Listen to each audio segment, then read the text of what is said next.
Wayanad Pulpally service സഹകരണ ബാങ്കിൽ 2016-17 കാലയളവിൽ നടന്ന ക്രമക്കേടുകളിൽ പ്രതിഷേധം ശക്തമാക്കാൻ നിക്ഷേപകർ.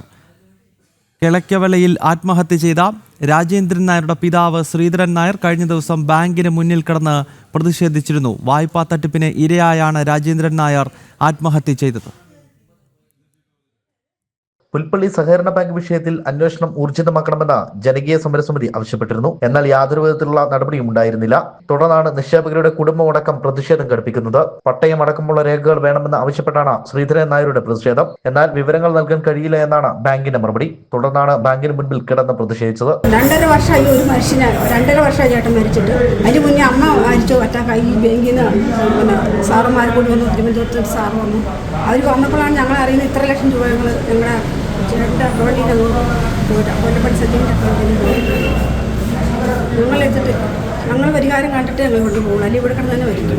കുടുംബത്തിന് ധനസഹായം നൽകണമെന്നും കുടുംബത്തിൽ ഒരാൾക്ക് ജോലി നൽകണമെന്നും രേഖകൾ മടക്കി നൽകണമെന്നുമാണ് പ്രതിഷേധക്കാരുടെ ആവശ്യം. ആത്മഹത്യ ചെയ്ത വ്യക്തിയുടെ കടം എഴുതി തള്ളണമെന്നും പ്രതിഷേധക്കാർ ആവശ്യപ്പെട്ടു.